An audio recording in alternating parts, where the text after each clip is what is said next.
Good evening, welcome to the Fantasy Wildcard. I'm your host Kev. You can follow me on Twitter at dynasty_goat. With me tonight, as always, handsome chap, fantastic guy in real life as well. My co-host Matt, who you can follow on Twitter at MattFFDynasty. Good evening, Matt. How are you? Evening, Kev. Yeah, I'm not doing too bad. Thanks, Maris. And I thought you were going straight to the guest that we've got coming on with that introduction. But no, I appreciate that, Kev. Yeah, doing fine. Watched a little bit of the boxing last night. Obviously, we're recording on the Sunday this week, so I watched the boxing. That was entertaining. But yeah, apart from that, doing well. Got a great show coming up and looking forward to it. We have indeed. And you'll notice there's only two co-hosts today. There's no Ali. It always seems to be when Chelsea lose that he's missing, but that might just be a coincidence this week. But we have got the best two from Fantasy Wildcard on as co-hosts this week. So just to get that in there. And we might actually have the best co-host from his podcast on today with us as well. So we'll have to see. We'll have to see about that one. But that's a little teaser. So on today's show, we welcome on co-host and editor of 5 Yard Dynasty Show, content producer at 5 Yard Rush, and a co-organizer of the UK FFC. We're going to give a warm wildcard welcome to Liam, who you can follow on Twitter at the FSA Tweaks. Good evening, Liam. Welcome to our show. Hi, you both. Welcome. I'm delighted to be on the show. I mean, it's one of the shows that I listen to every week. It's just brilliant. I mean, let's face it, Ali isn't here. He didn't come to the UK FFC, so I'm taking it as a personal slight that he's not on the show tonight. We'll go with the Chelsea thing as a bit more of a coincidence. Yeah, I'm going to take this as a personal slight. But yeah, it's great to finally be on a show with both of you. Yeah, we have been on the Streamathon a couple of times together, but it's going to be a really interesting show to have you on your own today. Batman and Robin sort of thing with you and your co-host Rich. So it's going to be a really exciting show. Seen the show sheet, looking forward to it, and it's going to be a spicy show indeed. So on today's show, we'll be discussing ambiguous situations in Dynasty and how to approach them as chosen. Well, we say as chosen by today's guest, Liam. Mainly chosen with a nudge. Liam, with a nudge as well. So Liam's thoughts going to give you a lot of clarity on muddy situations to help you sort of pick through the weeds and give you the advice that you need to on what to do with these situations. So we'll jump straight in at the QB position. Over to you, Liam. Who's your first ambiguous situation? You're building me up a bit too much here. I need you to insert, hopefully, give you a bit more clarity into these situations because with a lot of them, I'm not sure 100% myself on where I want to go with each of these. But we'll start with the quarterback position. I know that you were keen to get a quarterback in here, Kev, so I went with the Atlanta Falcons. And their situation is extremely volatile at the moment.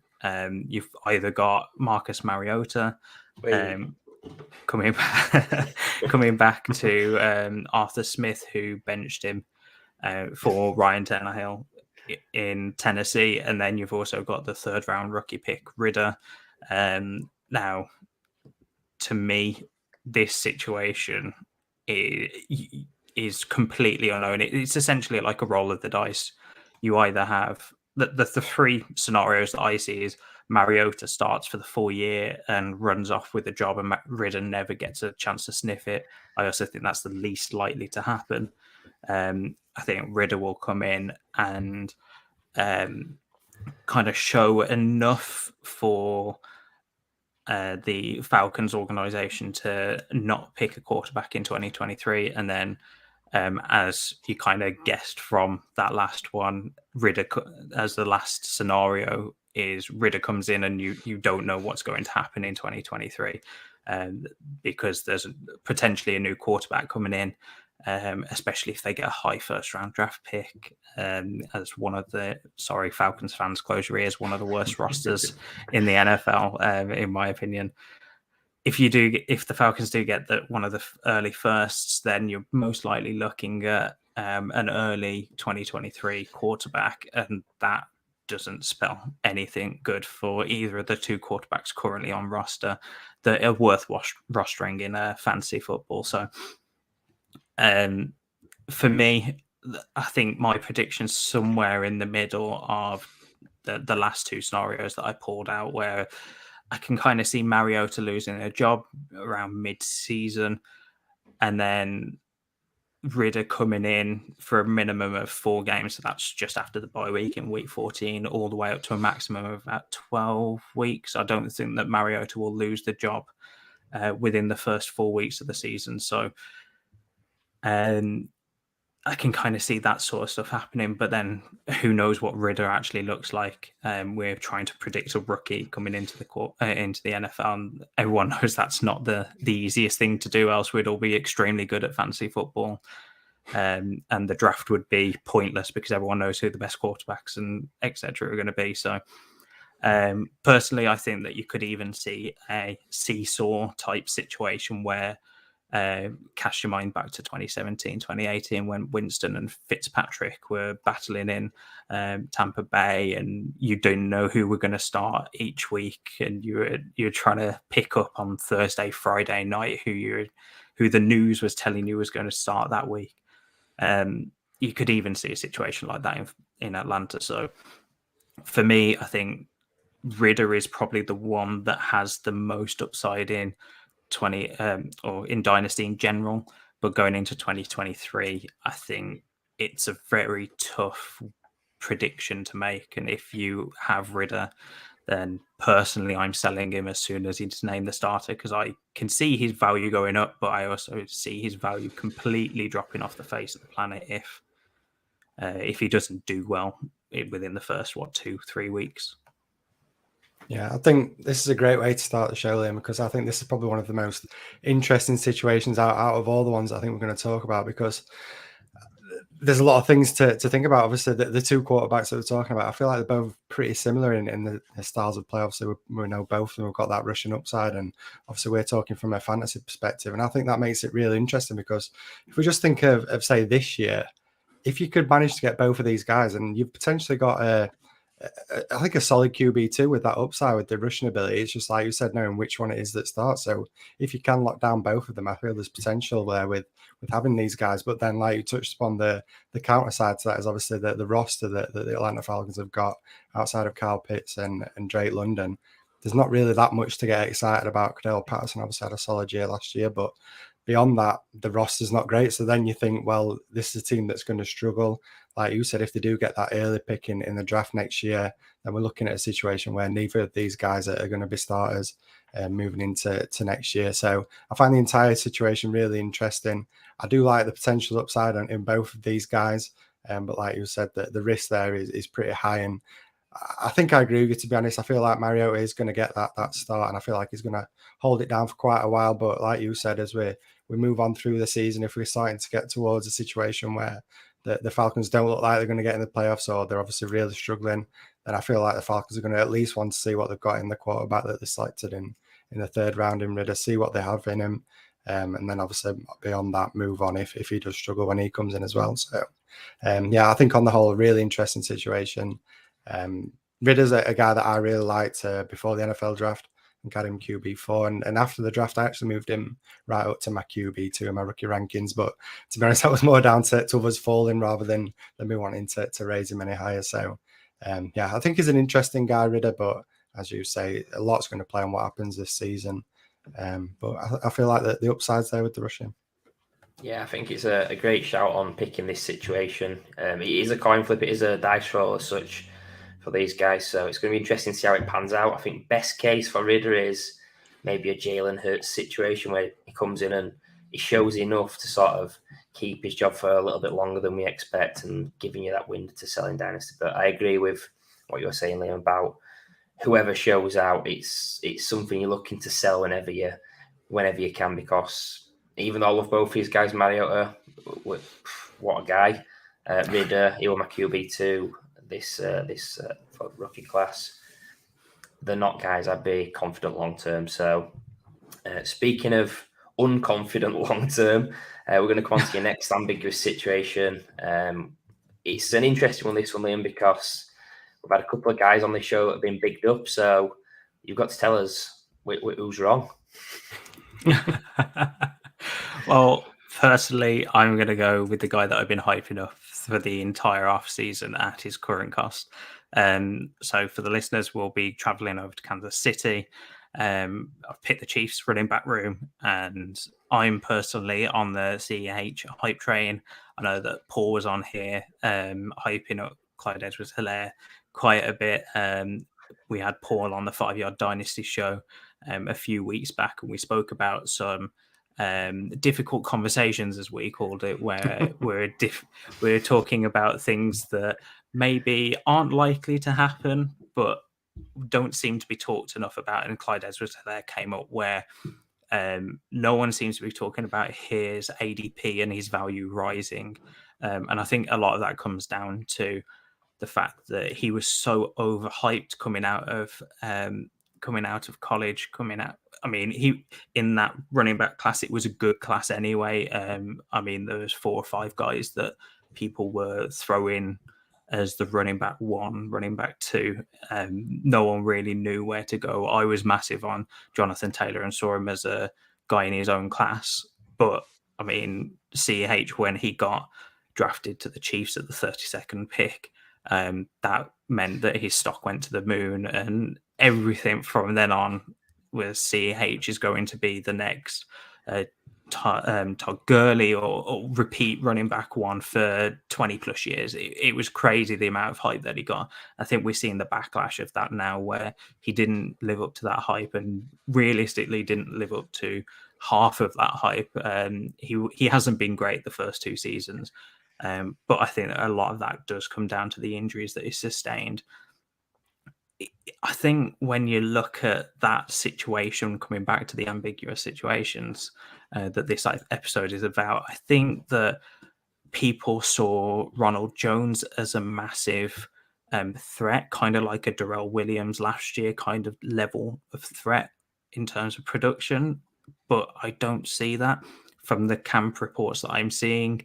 Ronald Jones is working with the 4th team. He is near enough the 4th running back to be working with Mahomes.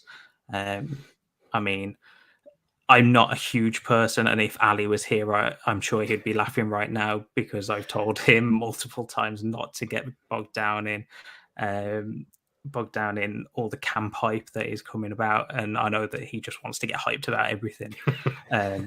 But I think Ronald Jones is someone that may not even make the 53 roster. So coming over to the other 2, you've got McKinnon and I'm going to end up screwing his name up, but Isaiah Pacheco. Bang on. I want to say that seems right. I mean, Pacheco is a guy that has been absolutely hyped to the moon again this season, but he's a 7th round rookie. I don't see where that hype is coming from.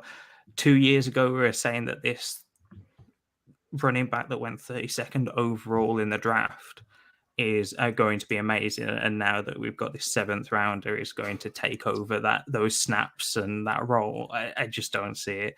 Not saying that Clyde has been brilliant his first 2 seasons, but again, I think that the training camp hype is going a little bit too far.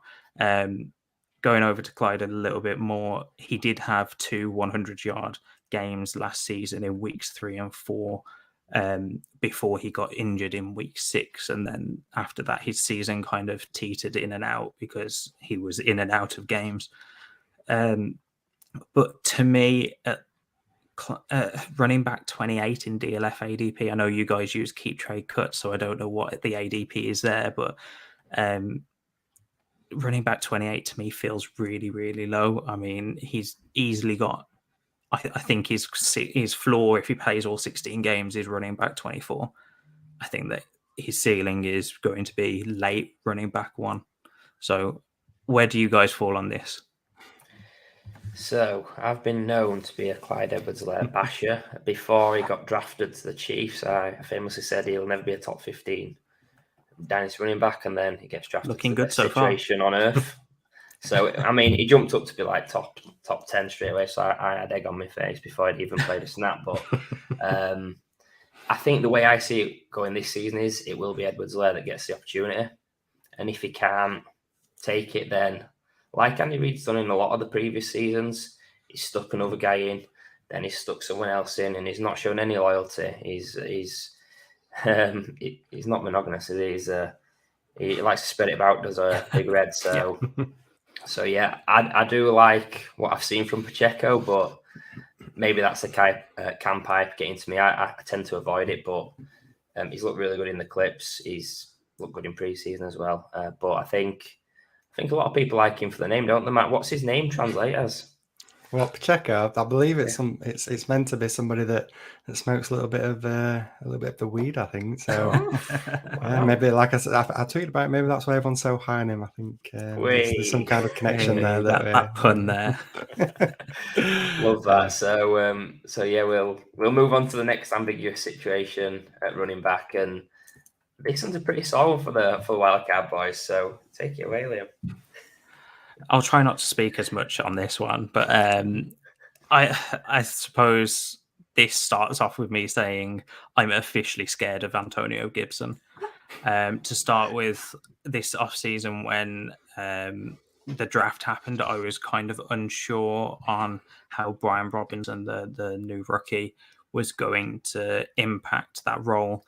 I kind of didn't think much of it. And then as this offseason's gone on, as the preseasons happened, I think that Robinson has started to creep into my thoughts when I think of Antonio Gibson. Now, I'm going to put the caveat on this as Brian Robinson was my pre-draft running back 5, and he jumped up to running back 4 after the draft. Once we saw draft capital, I don't look at landing spot, I look at draft capital. But when I was looking at where he was going, I mean, I liked a couple of wide receivers over him anyway, so I haven't got many shares of Brian Robinson. But I thought he was severely undervalued in the rookie process. Don't know what you guys thought about that, but I thought he was extremely good on tape, and his production wasn't as bad as people really made it out to be. Now, when we look at the landing spot, which again doesn't come into my my post-draft rankings, but at this point, this is where you kind of need to think about the landing spot. I think that has kind of soured my opinion on Gibson and actually boosted my opinion on Robinson, because out of these two, I am picking up Robinson where I can over Gibson at cost, purely down to the fact that if Gibson loses this job, I think that there's more chance that Robinson will keep the starting job than there is Gibson getting it back. I think what he's shown, what I've seen on his tape from his college career, I think that Robinson, if he gets that chance, will end up, and sorry for the pun again, twice in 5 minutes, but he will run away with the job. I mean, Gibson's usage may be that he comes more into the passing game and gets those more valuable targets and touches, but I think every snap he's not on the field, he's currently got a threat of not coming back onto the field in a significant role.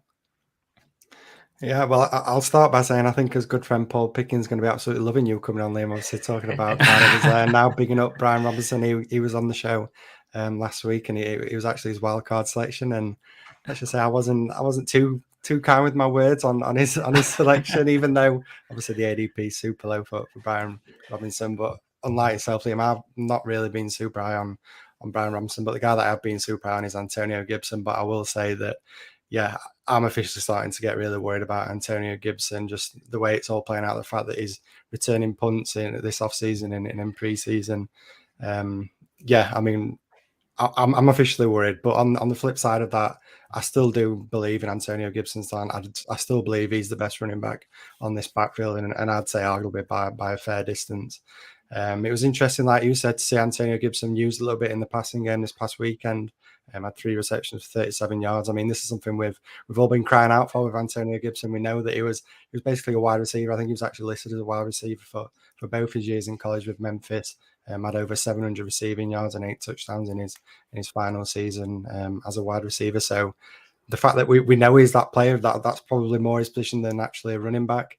I don't get why he's not been able to show that, but yeah, like you said, it'd be interesting if he does get those touches. Like I said, they're probably the more valuable touches, really, when we talk about fantasy football, especially in PPR leagues. Obviously, they did sign McKissick, re-signed him, but I think he's on $3.5 million a year, so not exactly a massive contract. So I don't feel like that's an argument to say that they're going to play McKissick over Gibson because of that. But on the whole, I'm still a believer in Gibson. Brian Robinson, like you said, looked good in his final year at Alabama, but I mean, the fact that it took him 5 years to even have that breakout years, before that it was 4 years of less than 500 yards. So I do worry about that it took him so long, but obviously he was up against some top running backs, Damien Harris, Najee Harris. So I think it's interesting how it's going to play out, but personally, I'm still crossing my fingers and praying to the gods that Antonio Gibson is still the guy to own in this backfield.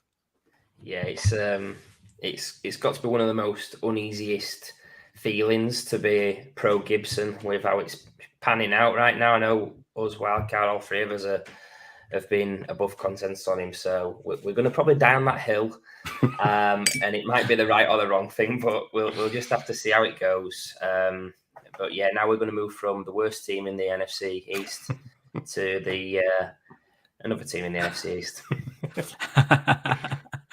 Yeah, so as you said, staying in the NFC East, I decided to please Kev a little bit and start talking a bit of Eagles.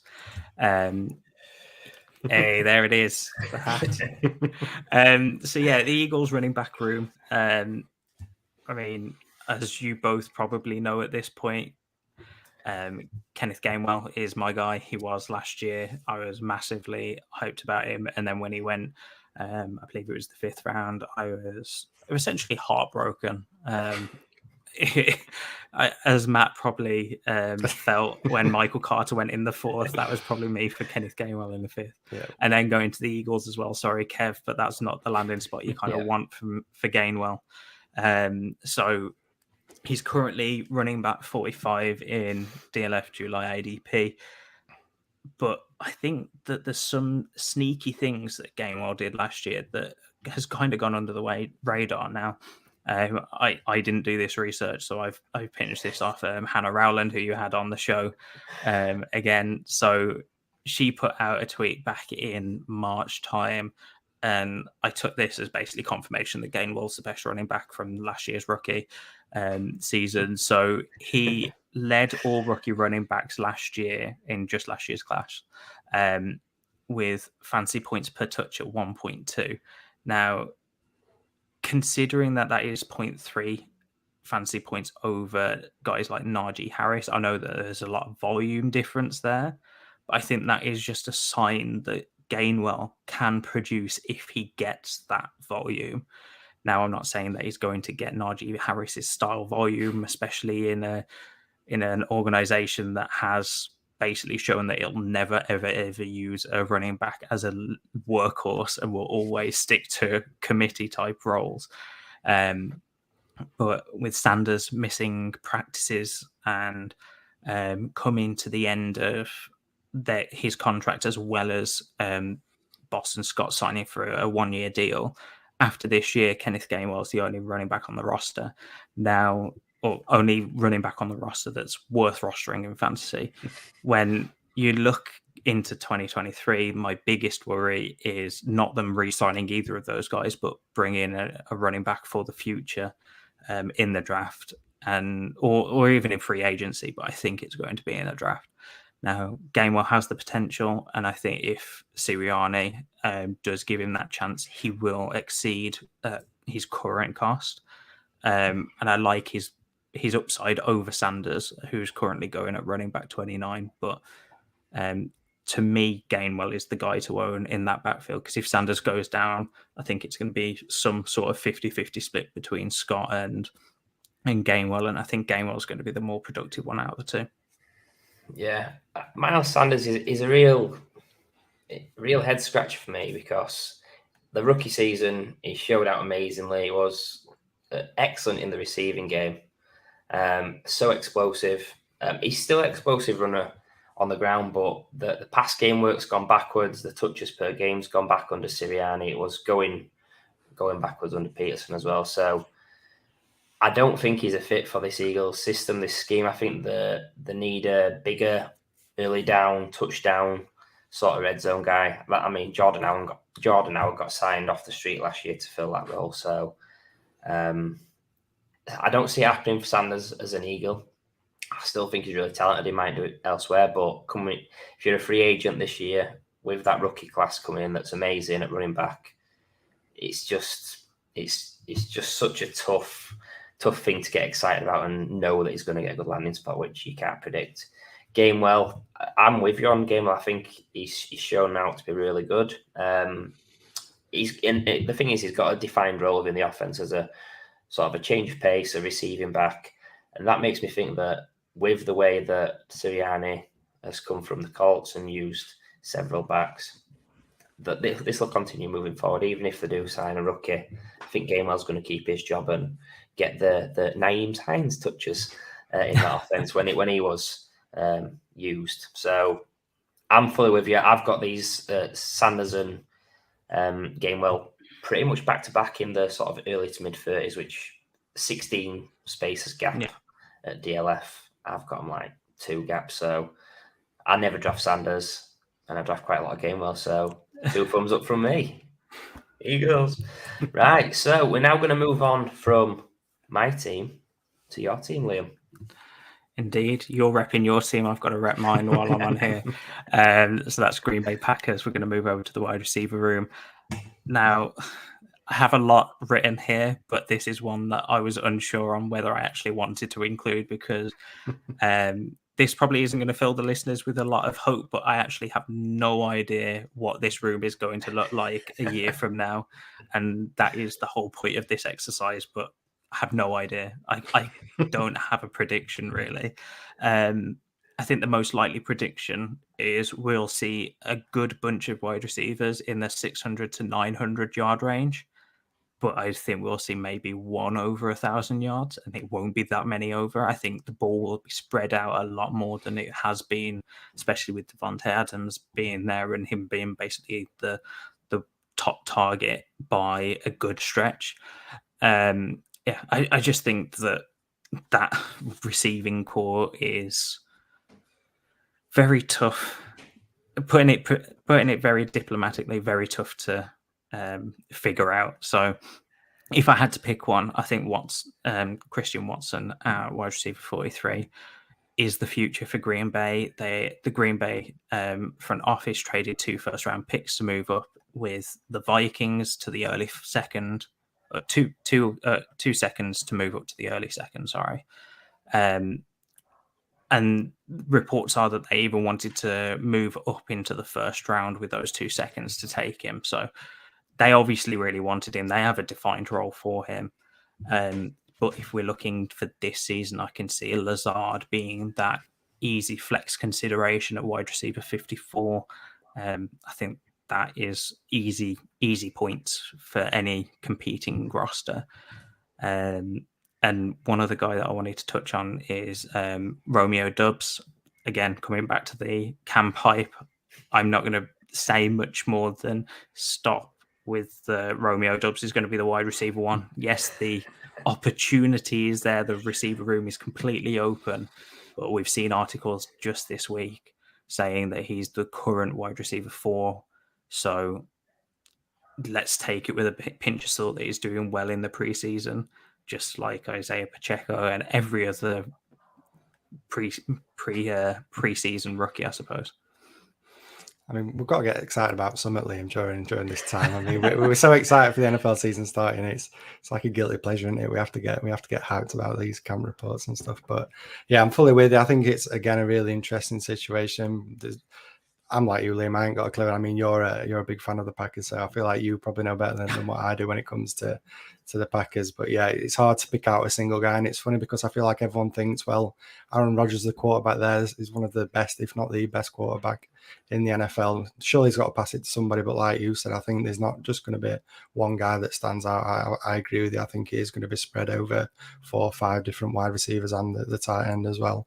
Like you said, Tunyon, I think, is a really interesting player at the tight end position. He's not getting any hype at the moment, maybe because he's coming back from that. Was it an ACL injury, I believe? It was. That he had last season. So maybe that's why people are a little bit cool on him. I don't know what the reports is if he's going to make it back for week 1 or not, but fully it's agree positive with you. for week 1 right now. Yeah, so obviously that would be great for Tunyon. We know that they've had that connection in the past, especially in the red zone. And now with no Devontae Adams as well, somebody's really got to step up in that red zone. So yeah, I think Tunyon's a great shout. And then, as I said, at the wide receiver position, there's so many bodies there that it's hard to pick anyone out. I mean, Sammy Watkins is bound to have a huge week one and then vanish off the face of the earth.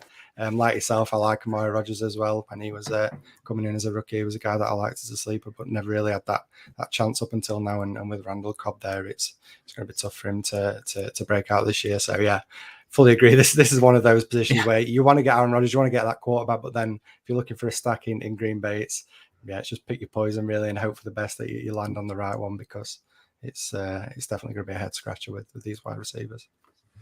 And that's the thing as well. I think if you do pick one of these wide receivers and get lucky, you are getting exposure to Rodgers at a fantastic price, because none of them are going high. I think Watson for me is still the one that I would want, but I've got teams with Lazard, I've got teams with Dubs. So yeah, it's one of them where, probably like you, Liam, there's going to be flashes from all of them, and they'll probably all cancel each other out this season. But I think best receiver will be Aaron Jones if I'm making a little prediction. So we'll move on behind that.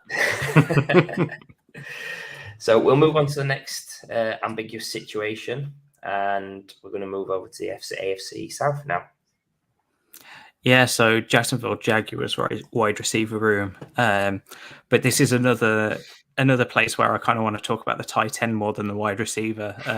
If you have noticed me on Twitter or listened to any of the 5 Yard Dynasty shows, I have been huge on Evan Engram, and I won't go too much into it because we're not here to talk about the tight end room. But I think that Evan Engram paired with Doug Peterson is going to be an incredible situation for him if he stays healthy. I think that is going to be one of the best situations that he could have gone to. Dynasty-wise, he is on a 1-year deal, so he could go elsewhere, and that's all unknown. But purely for me, Evan Engram is more of a buy now, sell mid to late season when he's scored a load of points and no one has really hopped on that train with you. Moving over to the wide receiver room. Again, this is a mess of a wide receiver room, but the thing that I've kind of noted here is that everyone seems to have Lawrence taking this huge step, becoming what everyone thought he was going to be the next prospect after Andrew Luck kind of deal. Yet no one is drafting the wide receiver room like he's going to be stepping up. Everyone's drafting the wide receiver room like he's going to be awful again. Christian Kirk's going at wide receiver 48. I mean, they've just paid him a lot of money, and for Christian Kirk, it is a lot of money. But I mean, you look at that situation, there's nothing else there really. I mean, I'm a big fan of Shenault. Wasn't coming out of the draft, and then his rookie season was sneaky good. I mean, not a lot of rookies have 600 to 700 yards in the type of situation that he had. He had over 100 targets in his rookie season. Coming into last year, which is his sophomore season, he had 99 targets. I mean, yes, there wasn't a lot to happen, but that offense hasn't been good for 2 years. I mean, let's remember that both of those head coaches from the past 2 years are no longer with the team. So I think Shenault has the upside to jump up, but I think Kirk is the much safer option in terms of this wide receiver room. And outside of these two, I want no one on my rosters. I think they're all too risky, or I don't see any upside with the rest of them, unfortunately. Yeah, I mean, Christian Kirk's going to get you plenty of love on this show. We are big fans. I've not always been on him, being honest, but I've come around. Nor have I. Probably thanks to the influence of someone on this show not called Liam, Matt. So you've been tooting the horn for quite a while. I'm just thinking about the Jags offense. I see it being shotgun spread offense. I see Engram and Kirk in the slots. I see both Jones on the outside, ETN in the backfield in a spread field, using his pace to maximize what he can do. Where does Shenault fit in? I'm not sure. I think he'll be a bit of a backup everywhere, like at the slots at running back. I think he'll see some touch as well. So I have got a lot of exposure to him, so I'm not ready to dive back in yet. But I do appreciate it was a cracking prospect. But wide receiver room, Christian Kirk's a smash for me. Final word on Kirk, Matt. Love him. Short and sweet. Absolutely love the guy. Yeah, we all do. So we'll now move on to the final wide receiver core. That's an ambiguous situation, and we might one of these guys' names in a bit. We'll see. A lot of foreshadowing there, Kev. I don't know how subtle that actually was. So, moving on to the San Francisco 49ers wide receiver room. I think my biggest question here is it going to be Samuel or is it going to be Ayuk?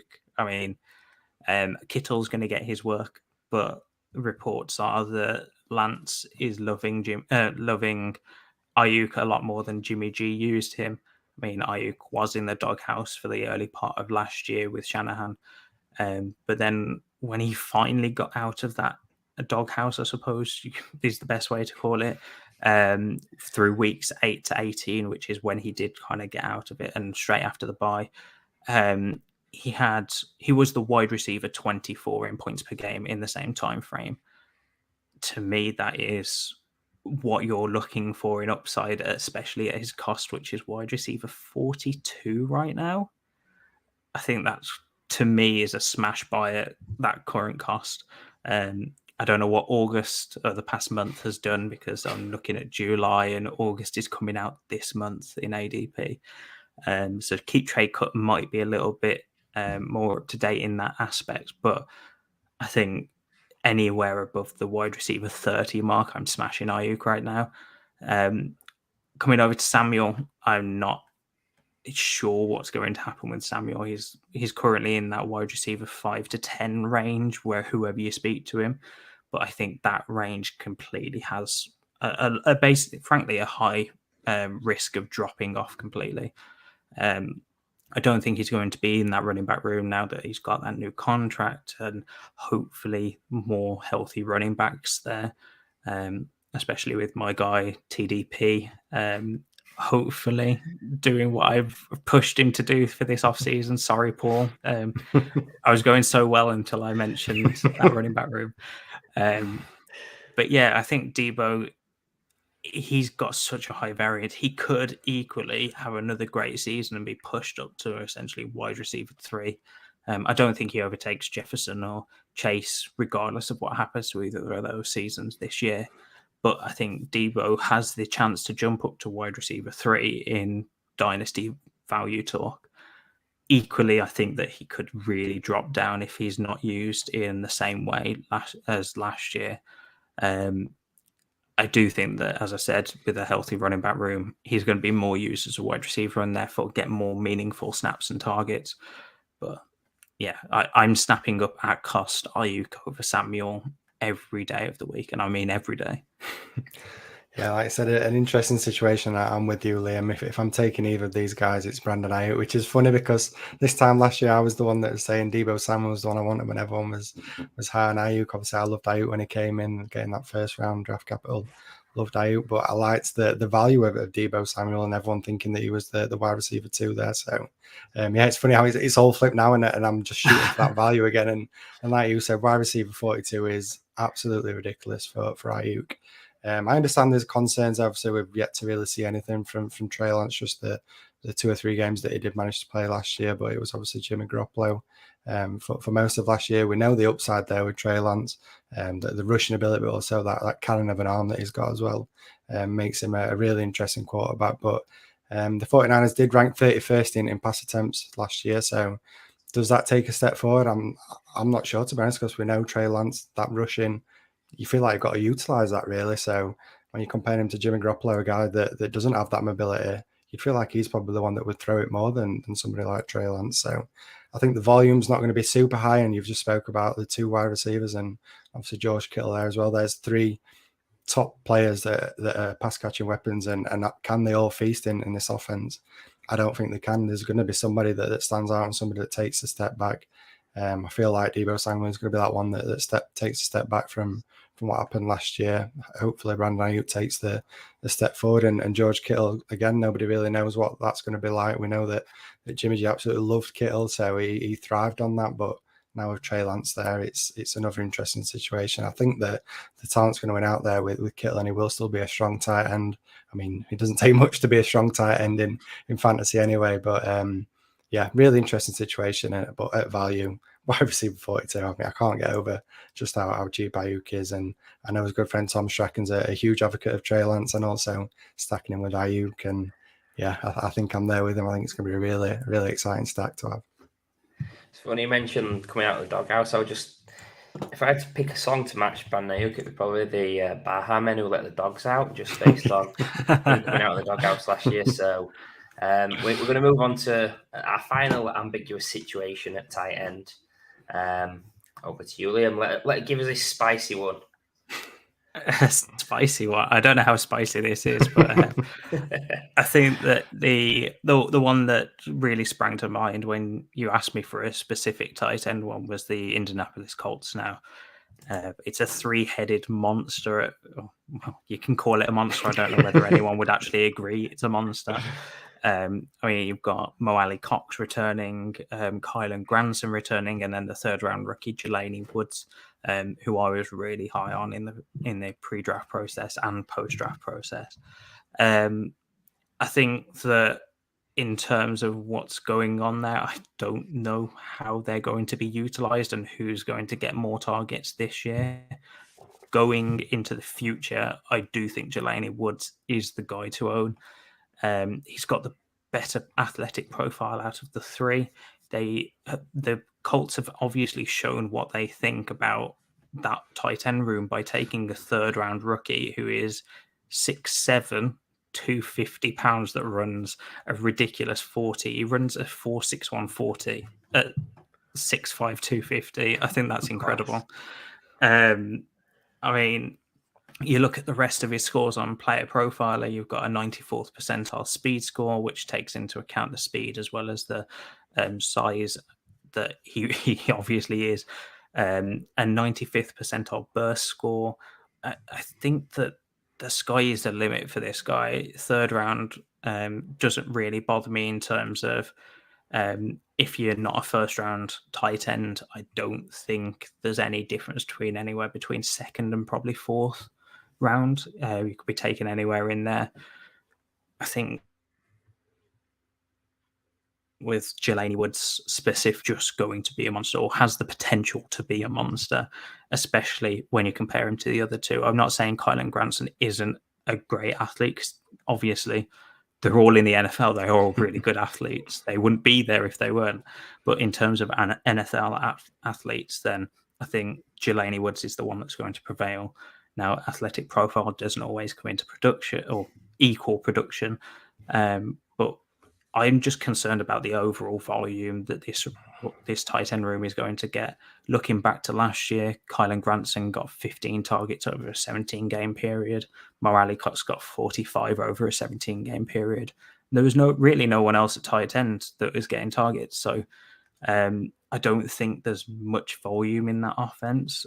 I mean, we are looking at Frank Reich, so potentially now he's got that really good weapon athletically that he could move over to more of a tight end or give the tight ends a bit more targets. But I think my question is less so who is going to be the guy, but whether any of the tight ends are actually going to be the guy there. Yeah, it's always been interesting. Colts have traditionally fed the tight end, Frank Reich. They made guys like Jack Doyle stand out.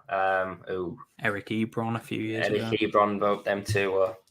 And even going further back, they had Fleener and Dwayne Allen many years back. So yeah, it has been a tight end friendly team. Obviously, that's it's not as it is now. the room is there's a lot of potential there. Mo Alley Cox, he was late coming into the NFL in terms of it. He had a basketball background, really good basketball player apparently. Granson got a lot of hype last season for similar reasons as Woods is getting hype this season, the situation. But Woods is a lot better athlete. He is someone that I loved as well. He was my tight end too, I think pre and post draft. my view on rookie tight ends is I prefer not to draft them, and I'll just try and buy him in a couple of years' time. But he's someone that I would want to put on the short list and keep tabs on. Maybe I'll put him on the sleeper watch list and see what happens there. Is there a tight end that stands out to you, Matt? I'll be honest, Kev, I've been an absolute hussy this offseason when it comes to these tight ends. I've been through them all. I feel like Jelani Woods, obviously get super excited by him, viewing him as a profile, as Liam touched upon, that athleticism that he has. But obviously the fact that he's still pretty raw at the position makes him a bit of a risk at the moment. I believe he came into college as a quarterback, didn't transition till tight end later on. So big QB, that. I think there's a lot of work to still do with Jelani Woods. And then I had my time when Grayson, he was looking to be the top guy in that offense, the lead tight end, until they re-signed Mo Alley-Cox. And now I feel like out of the three of them, he's probably the one for this year that I'm most excited by. I mean, the announcers love to say it, former basketball player, they bang on about this former basketball background and stuff. So, he's at least going to be good in the red zone with those jump balls. So, that touchdown upside, I guess. But, I think it's interesting because behind these guys at wide receiver, there's obviously Michael Pittman, but then it's Paris Campbell, who I personally love, but you've yet to really see what he can truly do with the injuries, and then a rookie wide receiver in Pierce as well. So there's not a great deal of weapons there. So if one of these can take a step forward, hopefully Mo Alley-Cox, then I think it could be a great sleeper tight end to have for this year. But long term, I think I'm with both you guys in Jelani Woods and that exciting athletic background that he has. And we had to get Liam talking tight end because he is a known tight end premium fan, which might tie into something we'll come on to a little bit later on, which is upon us right now, the Wildcard Selection. So this is where we're going to get Liam pick out one player that he believes will be his fantasy wildcard, the player that will improve his value in Dynasty the most in 2022. Now, we've had a lot of picks this offseason so far, so the list is dwindling. We've made it tougher for Liam as one of our later guests this off-season, but he's picked a cracking name. Who is it, Liam? I mean, first of all, I wanted to talk about Juju. So when I saw Juju on the list of taken players, I wasn't happy. When you told me I needed a wildcard selection, that was the first name that came to mind. I've been typing in football there all off-season, but yeah, as you foreshadowed earlier, Kev, the good showman you are. Small hint. It's Brandon Ayuk. It's Brandon Ayuk. So I'm not going to rehash it too much. Wide receiver 42 in DLF ADP in July. I'm not going to go over the reasons again, but the reason that I've picked Ayuk specifically for this is not because he's going to be a top asset. I don't think that he's got top 5, top 10 wide receiver in Dynasty in his feasible range of outcomes. I do think it's there, but I don't think it's feasible. But I think that he, especially this season, can jump from that wide receiver 42 mark to easily mid wide receiver 2. So wide receiver 18-ish range where DJ Moore is going currently. I think easily jumping up there, and there, if as I always say in Dynasty, if you're getting that massive spike in value, you are on a winning formula because eventually you will accrue more value than the rest of the league by buying low and selling high. So to me, Ayuk is just the clear guy that is going to jump up. That hasn't already been picked, unfortunately. Yeah, I mean, I can't add too much more. We've already spoke about Ayuk, I guess, a little bit earlier. I got a little bit premature excitement there, and kind of said everything I needed to say already. But yeah, absolutely love the pick, Liam. I think he can definitely gain value. Wide receiver 42. Wouldn't be surprised if he's a mid wide receiver 2 this upcoming season, obviously with Trey Lance at quarterback. So yeah, not much more to add. I absolutely love the pick. Got to think as well, like if you're just looking at Samuel and Ayuk, they're already moving in that direction where Ayuk's going up and Debo's going down, just with the age factor in Dynasty. So, I mean, Liam, do you think there's a chance that next offseason Ayuk's going before Debo in Dynasty? I think that massively depends on Samuel's season, because I think Debo, in terms of his range of outcomes, as I said, I don't think it's feasible that he's going to jump into that top 10 range. So if Debo has a good season like he did last year, and I'm not saying an amazing season, I mean like slightly lower than what he was last year, but still really good, I think that Debo stays in that wide receiver 10, top 10. But if he has a mediocre season, say he ends up as the wide receiver 18 to 24, that's when I can start to see that kind of flip happen, as you said, Kev. You heard it here first, guys. Ayuk over Debo in startups next season, as per Liam at the FSA tweets. And we're now actually going to move on to my wildcard selection, which we teased a few shows back, but we're finally getting to it now. And the reason we've sort of kept it back a little bit is the position I've picked is tight end. And as I said before, Liam loves a good tight end. So I'm gonna go for it. David Njoku. So he's my second most owned player in Dynasty, and I wanted my wildcard selection to be someone who I can root for. It was nearly Jared Goff, but I don't have any Goff in Dynasty, so that'd be pointless me cheering for that. First tight end wildcard of 2022. We only had one last year, which was Blake Jarwin, so hopefully this pick's better than that one. He's currently going tight end 17 in Dynasty. He's just turned 26. He's 1 day older than Dalton Schultz. He's less than a year older than TJ Hawkinson, younger than all the other guys, Kittle, Andrews, Zeus, not Kyle Pitts. Just looking back to when he was a 22-year-old on a Hugh Jackson-led offense in Cleveland, it was tight end 9. Austin Hooper's gone, which is nice. Jacoby Brissett's in line to start for most of the season. He had a 30% target share as a starter for the Colts. Looking at Njoku, he got paid the bag, top 5 tight end contracts. He's definitely there for the next 3 years. He's one of the youngest tight ends up there in that top 5-10 contract range. Obviously, when Pitts gets his fair dues, but just showing that he's not been taken advantage of in my eyes. He's got a top 6 QB locked in from 2020. Well, to the end of this season, early 2023 with Watson. Personally, my message is get him now. I think in a perfect season, I could see him going as a top 6 to 8 dynasty tight end next off season if everything falls right from this season. Liam, you're going to kill me. You've read my notes then, Kev. Yes. Yeah, so for anyone who doesn't know me, I like the tight end position. I'm going to clarify this. I absolutely love the tight end position. I think it's got great nuances that no other position has, and it's so versatile. What I don't like is tight end premium, as you said, Kev. Now, that's a scoring setting, so I'm not going to go into that too much.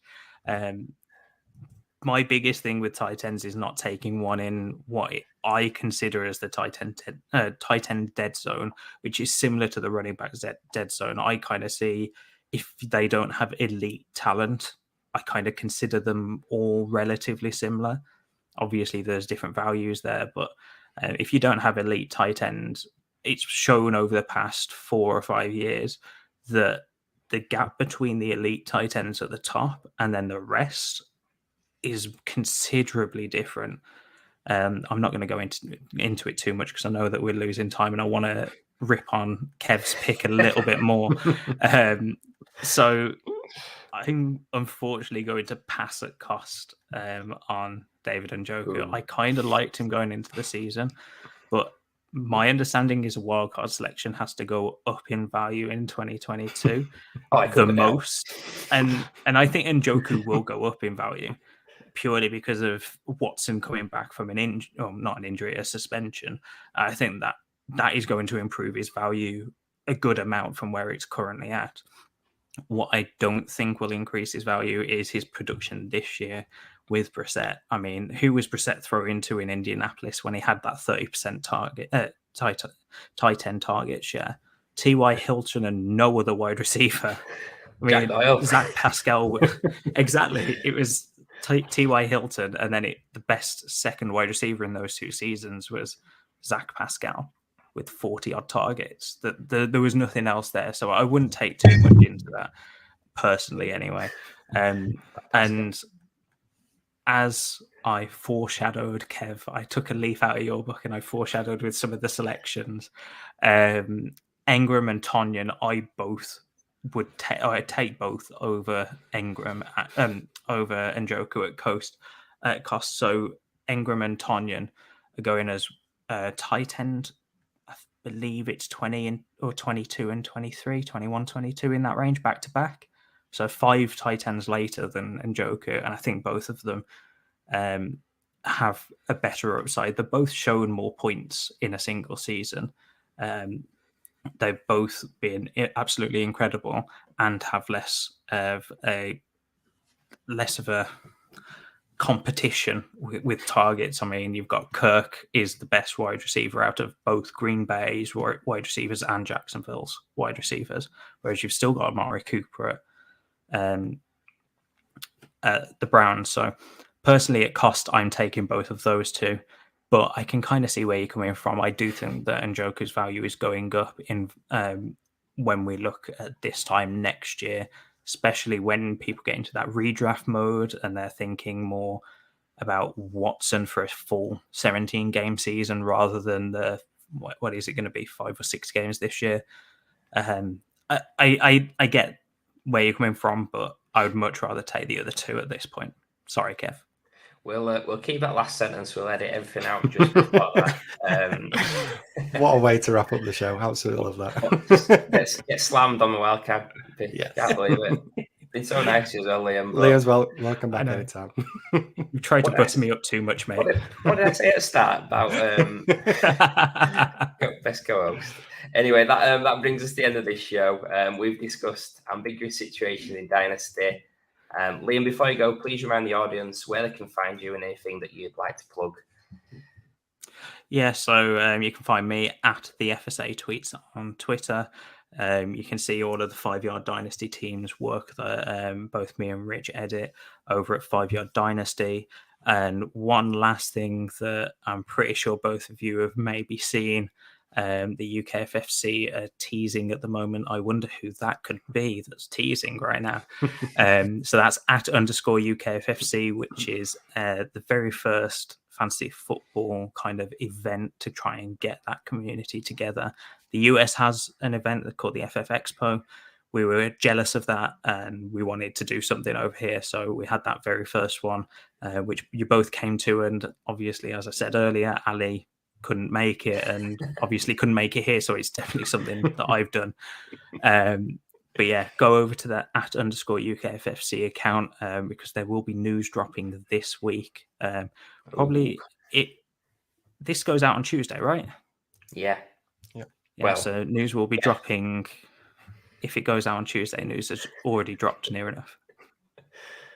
Spicy that. We'll have to keep his eyes peeled and we'll come over to you, Matt. Any final thoughts before we close off the show tonight? Just really want to say thanks to Liam for coming on. Obviously, a great guest, somebody that we're both huge fan of, and us as a Fantasy Wildcard huge fan of Liam and Rich as well, and what they do it with the 5 Yard Dynasty show. So, yeah, just thank you for coming on, Liam. The UK FFC was brilliant to go to this year. So, looking forward to seeing the announcements that are going to drop or will have dropped, depending on when you listen to this. But yeah, just thanks again for coming on, mate. Absolutely loved it. Shame we couldn't decipher that Packers wide receiver room. I thought having the Packers fan on, we could have cracked that one, but yeah, a little bit like the Da Vinci Code, couldn't quite crack that one. So yeah, thanks for having me, both guys. No, you're welcome. And just want to echo what Matt said. Thank you for coming on. You've been an amazing guest. First 15 minutes, you was awesome.